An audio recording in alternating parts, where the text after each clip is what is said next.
Hi friends, welcome to our channel. எல்லாரும் எப்படி இருக்கீங்க? நல்லா இருக்கீங்களா? இன்னைக்கு எங்கள் வீட்டில் பிரியாணி தான், சிக்கன் பிரியாணி பண்ண போகிறோம். வேணுமா பலாப்பழம்? நல்லா இருக்குது. நான் தானே நேற்று எடுத்தேன். ஆக்சுவலாக ரொம்ப ஸ்வீட்டாகவும் இல்லாமல் நல்லா இருக்குண்ணா. ஸ்வீட் கம்மியாகவும் இல்லாமல் செம்ம சூப்பராக இருக்கும். எங்கள் வீட்டில் பலாமரம் இருக்குது தெரியுமா? அவ்வளோ பலாப்பழம் காய்க்கும். இப்போ இங்கே வந்து உட்காந்துக்கிட்டு பலாப்பழமே கிடைக்கல. அங்கே வந்து அப்பா அம்மாவும் வீட்டில் இல்லை. எல்லா பலாப்பழமும் என்ன ஆகுதுன்னு தெரியல. ஆனால் ஃப்ரெண்ட்ஸுங்கெல்லாம் வந்து எடுத்துகிட்டு போயிட்டு தான் இருக்காங்க. நமக்கு தான் இங்கே கிடைக்கல. அதுக்குள்ளேயும் என் பொண்ணுக்கு பசிக்குதான். டென்னிஸ் ப்ராக்டிஸ் போயிட்டு வந்துட்டா. அவளுக்கு பசிக்குதான். பாஸ்தா தான் செஞ்சுட்டு இருக்கேன். ஆக்சுவலாக இந்த மாதிரி ஒரு பாஸ்தா யாருமே செஞ்சிருக்க மாட்டாங்க. இது நம்ம ஊர் சேமியா பாஸ்தா. வெறும் தக்காளி, வெங்காயம், பச்சை மிளகா, மஞ்சத்தூள் இதை மட்டும் போட்டு நம்ம ஊர் ஸ்டைலில் சேமியா கிச்சடி பண்ணுவோம்ல, இது வந்து பாஸ்தா கிச்சடி. புதுசாக டிஷ் கண்டுபிடிங்க. ஆமாம், இது சூப்பராக இருக்கும். ஆனால் இதை வந்து சட்னி வச்சு சாப்பிட்டோம்னா செமையாக இருக்கும். எங்கள் அம்மா வந்து ஃபஸ்ட்டு இது வந்து பாஸ்தானா எப்படி செய்யணும்லாம் தெரியாது. மதுரையில வந்து இது வித்தாங்க. சாக்கு முட்டையில இருந்தது இந்த பாஸ்தா. எந்த வருஷம் அதெல்லாம் எனக்கு தெரியல. நான் சின்ன பிள்ளையில ஒரு சின்ன வயசுல 40 வருஷத்துக்கு முன்னாடி. இல்ல உனக்கு இப்ப 45 வயசு ஆச்சு. வயசுலாம் சொல்லக்கூடாது. ஆமா, இது ஒரு 10th படிச்சிருப்பேன்னு நினைக்கிறேன். அப்போ வந்து மதுரைக்கு போனோம். மதுரைக்கு கோயிலுக்கு போயிட்டு அதை சுத்தி அந்த மார்க்கெட் இருக்குல்ல, அந்த மார்க்கெட்ல பாத்தீங்கன்னா அந்த இதை வந்து சாக்கு மூட்டையில வச்சிருந்தாங்க இந்த பாஸ்தாவை. அது என்னன்னே தெரியாது. அப்புறம் எங்க அம்மா அவங்கள்ட்ட கேட்டு இது என்ன, அது எப்படி பண்றது அப்படின்னு கேட்டா, அங்க வந்து சொன்னேன் அந்த கடைக்காரர், சும்மா சேமியா கிச்சடி பண்றது மாதிரி பண்ணுங்கம்மா அப்படின்னாங்க. அதே மாதிரி வீட்டுல வந்து செஞ்சுட்டு தேங்காய் சட்னி வச்சிருந்தாங்க. ஆனா அது சூப்பரா தான் இருந்தது. நல்லா இருக்கும். ஆமா, பாஸ்தா கண்டுபிடிச்சது மட்டும் அதை பார்த்துட்டு வச்சுக்கோங்க. பாஸ்தாவுக்கு தேங்காய் நிஜமாவே டேஸ்டா இருக்கும். அதனாலதானே இப்ப என் பசங்களுக்கும் அந்த மாதிரி செஞ்சா பிடிக்குது. ஆனா தேங்காய் சட்னி மட்டும் இல்ல, வச்சுனா ஓடி போயிடும். தேங்காய் சட்னி வச்சுக்கலாம். வெறும் பாஸ்தா, அந்த கிச்சடி மாதிரி பாஸ்தா செய்வேன், அவ்வளவுதான். சரி, அது வேகட்டும். அதுக்குள்ள இங்க வந்து நம்ம பிரியாணிக்கு வெங்காயம் இதெல்லாம் கட் பண்ணிடலாம். பிரியாணி செய்ய ஆரம்பிச்சிடலாம். அதுக்கு ஒரு 6-7 ஸ்பூன், இது சின்ன ஸ்பூன் தான், அதனால வந்து ஒரு 10 ஸ்பூன் ஊற்றிப்போம். நல்லெண்ணெயா கடலெண்ணெயா?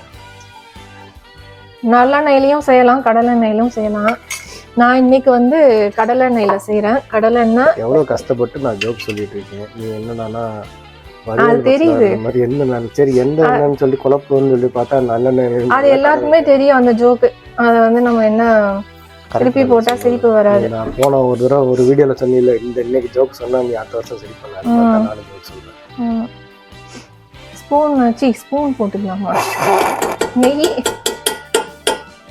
ஒரு எல்லாம் மாட்டேங்குது. நெய் ஒரு 2 ஸ்பூனு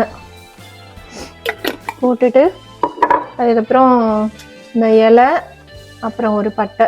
நான் ரொம்பலாம் சேர்க்கல, ஏன்னா பிரியாணி மசாலா சேர்ப்போம், அதனால கம்மியாக தான் சேர்த்துருக்கேன். அடுத்தது வந்து வெங்காயம். கொஞ்சம் எண்ணெய் இது வாங்கணும். அந்த பக்கம் நம்ம பாஸ்தா கிச்சடி பாஸ்தா கிச்சடி அது வெந்துட்டு இருக்கு. இன்னும் கொஞ்சம் வெந்துச்சுன்னா ரெடி ஆயிரும். உலகத்திலேயே இந்த மாதிரி பாஸ்தா நம்ம தான் செய்வோம்னு நினைக்கிறேன். இது அப்படியே இட்டாலியில போயிட்டு இந்த டிஷ் நீ கொடுத்தேன்னு வச்சுக்கோங்க, சூப்பரா இருக்கும்பாங்க. நிஜமாவே சூப்பரா இருக்கும்னு சொல்லுவாங்க. இது இப்ப வெங்காயம் வந்து ஃபர்ஸ்ட் என்ன, தக்காளி நான் எதுவுமே கட் பண்ணல. ஏன்னா வெங்காயம் வந்து போட்டு அது ப்ரௌன் ஆகணும். ப்ரௌன் ஆனாதான் அது பிரியாணி நல்லா இருக்கும். ஸோ அதனால வெங்காயம் அந்த வெந்து ப்ரௌன் ஆகி வர்றதுக்குள்ளாக நம்ம மற்ற எல்லாத்தையும் நம்ம ரெடி பண்ணிடலாம். ஸோ இப்போ வெங்காயம் போட்டுடலாம். அது வெங்காயம் ப்ரௌன் ஆகுறதுக்கு கொஞ்சம் லேட் ஆகும். நம்ம ஊர் வெதருக்கு எல்லாம் வேகிறதுக்கு கொஞ்சம் லேட் ஆகுது. இதுல வந்து இந்த வெங்காயம் வந்து ஒரு குட்டி பெரிய வெங்காயம், அதை வந்து பல்ஸ் மோட்ல போட்டு அதை அரைச்சி வச்சிருக்கேன். அது எல்லாத்தையும் போட்டு நல்லா ப்ரௌனா வேகணும். கோல்டன் ப்ரௌன் கலர்ல வரணும். வெங்காயம். வெளியில வெதர் பாத்தீங்கன்னா ஸ்னோவும் பெய்யுது, அதே மாதிரி வெயிலும் அடிக்குது. ஆனா வெளியில வந்து ஃப்ரீசிங் டெம்பரேச்சரா இருக்கு. இந்த கண்ணாடியில தெரியுதா என்னன்னு தெரியல ஸ்னோ விழுகிறது. இந்த மார்ச்லயும் இன்னும் ஸ்னோ. இங்க பாருங்களேன், அந்த குளத்துல அழகா காத்துக்கு அந்த தண்ணி மூவ் ஆகுது அலை மாதிரி.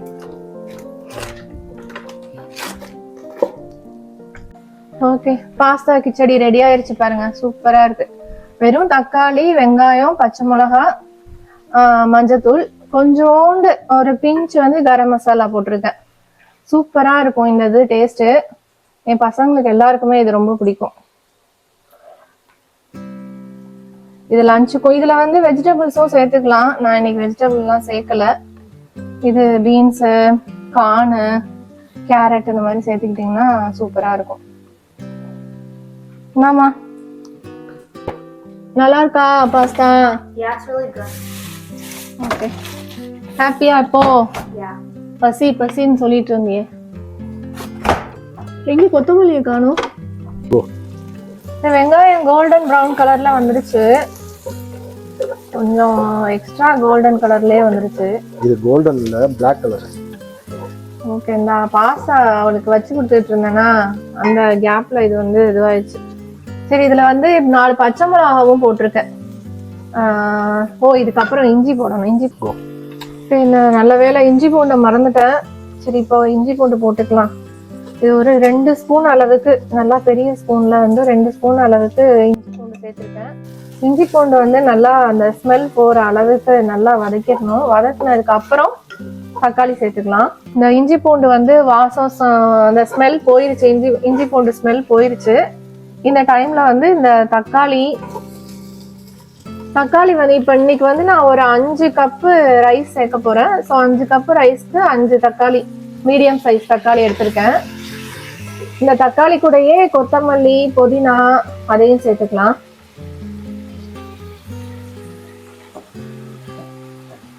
அப்புறம் தயிரும் சேர்த்துக்கணும் இந்த டைம்லயே. அப்படியே தயிர் கொஞ்சம் நல்லா புளிச்ச தயிர். இது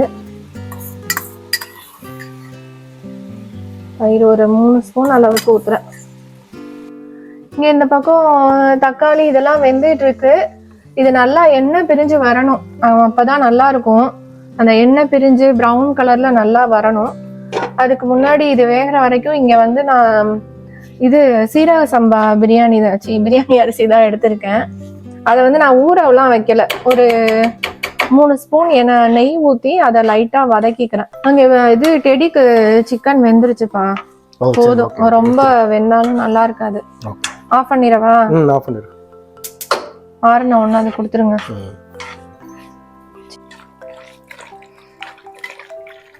இப்போ இதுல வந்து மிளகா பொடி, உப்பு, லெமன், இது 3 மட்டும்தான் போட்டு ஊற வைக்க போறோம். ஒரு 10 மினிட்ஸ் ஊறினா போதும்.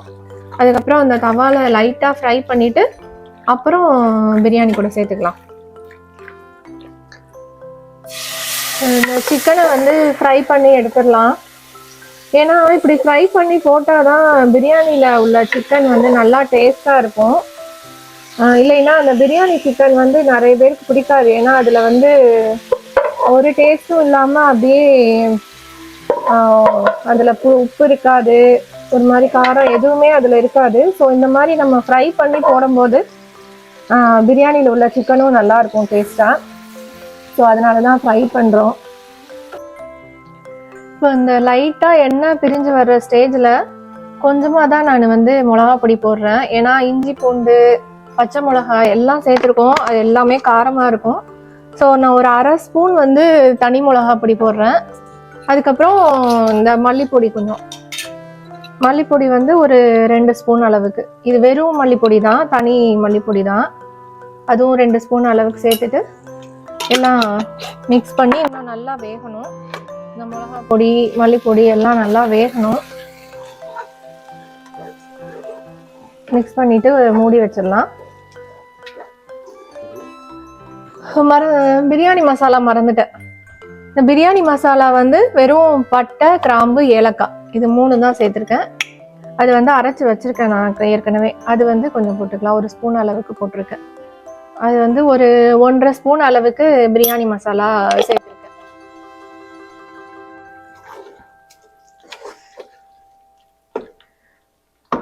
இப்போ இந்த மிளகா எல்லாம் வந்து வேகணும், அதனால மூடி வச்சிடலாம். நல்லா வெந்து வரட்டும். இந்த பக்கம் சிக்கன் வந்து வெந்துருச்சு. ஆக்சுவலா இது வந்து நல்லா ரெட் கலர்ல வரணும் இந்த மாதிரி. பட் ஆனால் என் ஹஸ்பண்ட் வந்து மொத்தமாக போட்டதுனால அது சரியாக ஃப்ரை ஆகலை. ரொம்ப நேரம் இதிலே இருந்துச்சுன்னா ரொம்ப சிக்கன் வெந்துடும். ஸோ அப்புறம் பிரியாணியோட சேர்ந்து வெந்தாதான் நல்லாயிருக்கும் சிக்கன். ஸோ அதனால் ஆஃப் பண்ணிட்டேன். நீங்கள் செய்யும் போது கொஞ்சம் கொஞ்சமாக சிக்கன் சேர்த்து அதை ஃப்ரை பண்ணி எடுத்துக்கோங்க, தவா ஃப்ரை மாதிரி லைட்டாக.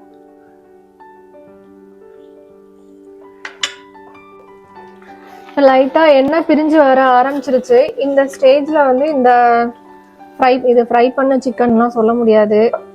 இந்த சிக்கனை வந்து போட்டுக்கலாம். இதையும் போட்டு மிக்ஸ் பண்ணிட்டு அதுக்கப்புறம் ஒரு 5 மினிட்ஸ் அப்படியே அதில் வேகட்டும். அந்த மசாலாவோடையே இந்த சிக்கன் வெந்ததுக்கப்புறம் தண்ணி ஊற்றிக்கலாம்.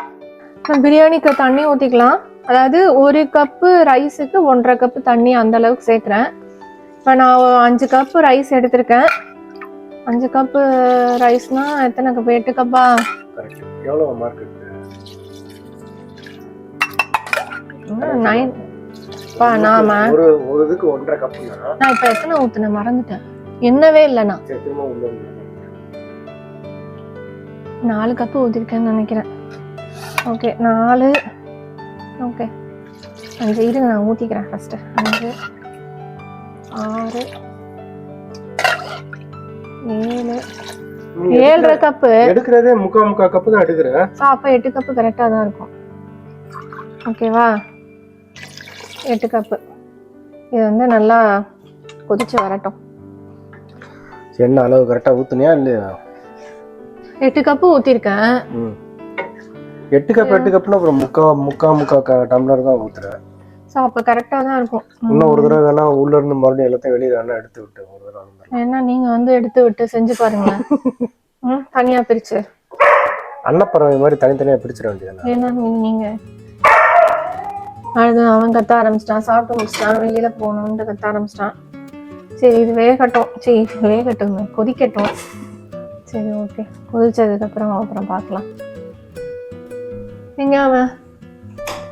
நான் ரெடியா? வெளியில ஸ்னோ கொட்டுது,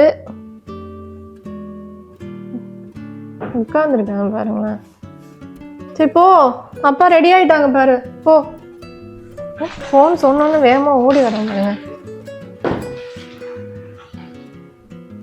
வெயிட் பண்ணு, அப்பா ஷூ மாட்டிட்டு வரட்டும். இவன் கால் ஏன் ஒரு மாதிரி அகலமா வச்சிருக்கான்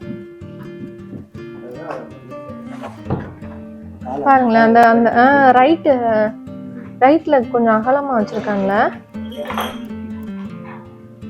நெக்ஸ்ட் டைம் டாக்டர்கிட்ட போகும்போது கேளுங்க. குட் பாய், பொறுமையா வெயிட் பண்ணிட்டு இருக்கான். சொன்ன உடனே இது பண்றது பாருங்க.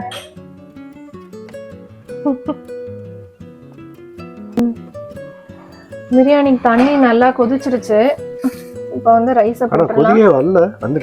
வந்துருச்சு, கலக்கி விட்டேன், அதனால திருப்பியும் இதுவாது. சரி ஓகே ஓகே ஓகே, கலக்கி விட்டது பார்க்கலாம். ரைஸை போட்டுடலாம். ரைஸ் போட்டாச்சுன்னா வேலை முடிஞ்சுல, அவ்வளவுதானா? இல்ல, அது வந்து அந்த முக்கா பதத்துக்கு வெந்ததுக்கு அப்புறம் தம் போடணும்ல. தம் போட்டாதான், தம் போட்டு அது ஒரு 10 நிமிஷம் ஆகும். ரைஸ் வந்து பாதி வெந்துருச்சு. இந்த ஸ்டேஜ்ல கொஞ்சம் ஒரு லெமன் ஊத்திக்கலாம். இந்த லெமன் வந்து புளிப்பு இருக்காது, அதனால ஒரு லெமன் ஊத்துறேன். கொஞ்சமா ஊத்திட்டு டேஸ்ட் பண்ணி பார்த்துட்டு அப்புறம் ஊத்தும். அப்புறம் ரொம்ப புளிப்பு ஆயிடுச்சுனாலும் நல்லா இருக்காது. இந்த பாருங்க, இங்க காமிங்களேன், முக்கா பதத்துக்கு வெந்துருச்சு. அந்த தண்ணி கொஞ்சம் அங்க இருக்கு பாருங்க. அந்த மாதிரி இருக்கிற ஸ்டேஜ்ல இந்த மாதிரி கொஞ்சம் நெய்யை ஊத்தி, நல்லா இருக்குல்ல பாக்குறதுக்கு, சூப்பர் கலரா. நெய் வந்து ஊத்திட்டு அதை அப்படியே ஸ்ப்ரெட் பண்ணி விட்டுலாம். நெய்யை ஊத்திட்டு அந்த நெய்யை லைட்டாக இப்படி எல்லா இடத்துலையும் ஸ்ப்ரெட் பண்ணி விட்டுட்டு. போதுமா நெய் இன்னும் போடணுமா? நெய் போதும், நிறையாவே போட்டிருக்கேன். இப்போ வந்து இந்த ஸ்டேஜில் தம் போட வேண்டியதுதான். வந்து நான் அந்த தோசைக்கல்லில் தான் போட போகிறேன். இது தோசைக்கல்லை இப்படி வச்சுட்டு இந்த கல்லை தூக்கி மேலே வச்சுட்டேன். தம் போட்டாச்சு. ஒரு இது வந்து நான் டைம்லாம் 10 மினிட்ஸு. ஆனால் நான் வந்து எப்படி இறக்குவேன்னா, இந்த பக்கம் இருந்து புகை வரும், ஏதாவது ஒரு பக்கம் வந்து புகை வரும். வந்துச்சுன்னா ரெடி ஆயிடுச்சுன்னு அர்த்தம். ஆஃப் பண்ணிவிட்டு ஆஃப் பண்ணதுக்கப்புறம் ஒரு 10 நிமிஷம் கழிச்சு தான் இந்த இதை ஓப்பன் பண்ணணும். இப்போ இதில் புகை வர ஆரம்பிச்சிருச்சு. உங்களுக்கு தெரியுதா என்னன்னு தெரியல. இன்னும் கொஞ்சம் நல்லா வேகமாக புகை வந்தோடனே ஆஃப் பண்ணிடலாம். ஆஃப் பண்ணிவிட்டு ஒரு 10 மினிட்ஸ் கழிச்சு தம்மை ஓப்பன் பண்ணிடலாம். ரொம்ப நேரமே ஆச்சு. இப்போது இந்த மாதிரி இந்த இதை எடுக்கும்போது அதில் தண்ணி மேலே இருக்கும். அந்த தண்ணி வந்து பிரியாணிக்குள்ளே விழுந்துடாமல் எடுக்கணும். இந்த பார்த்தீங்களா, இந்த தண்ணிலாம் அந்த பிரியாணிக்குள்ளே விழுந்துடாமல் எடுக்கணும். சரி, சூப்பராக இருக்குது. இன்னும் கொஞ்சம் நெய் ஊற்றிக்கிறேன். நெய் நிறையா ஊற்றுறேனேன்னு பார்க்க வேணாம். நெய் நிறையா இருந்தால் தான் கொஞ்சம் இருந்தால் தான் நல்லாயிருக்கும். நெய் பிரியாணி நல்லாயிருக்கும். சரி, இதோட போதும் நெய். சூப்பராக ரெடி ஆயிடுச்சு. உதிரி உதிரியாக இருக்குது. சீரக சம்பா பிரியாணி பண்ணிடலாம். பிரியாணி எப்பயுமே கொஞ்சம் சூடாக சாப்பிட்றத விட லைட்டாக ஆறி சாப்பிட்டோன்னா, அதாவது ரொம்பவும் ஆறக்கூடாது, கொஞ்சம் வெதுவெதுப்பான சூடில் சாப்பிட்டோன்னா சூப்பராக இருக்கும். அப்போ தான் அந்த டேஸ்ட் தெரியும்.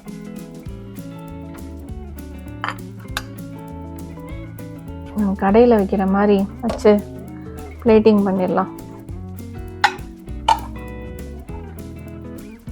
சூப்பராக இருக்குது. நம்ம வீட்லேயும் ரம்ஜான் வந்தாச்சு. இதுக்கு இந்த தயிர் பச்சடியை வச்சு சாப்பிட்டோன்னா, ஒரு எக்கு தான் மிஸ்ஸிங். எக்கு. ஓகே,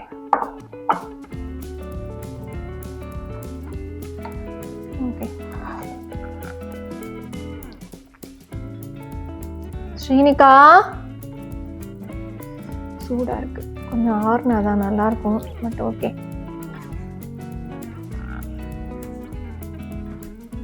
இந்த தயிர் பச்சடியோட சேர்த்து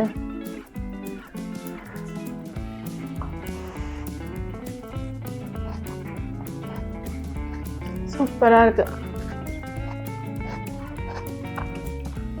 இதே மாதிரி ட்ரை பண்ணி பாருங்கள். இந்த வீடியோ உங்களுக்கு பிடிச்சிருக்கும்னு நினைக்கிறேன். பிடிச்சிருக்கும். இந்த வீடியோ பிடிச்சிருந்தா லைக் அண்ட் சப்ஸ்கிரைப் பண்ணி சப்போர்ட் பண்ணுங்கள் ஃப்ரெண்ட்ஸ். தேங்க்யூ. பாய். ஹாப்பி ரம்ஜான்.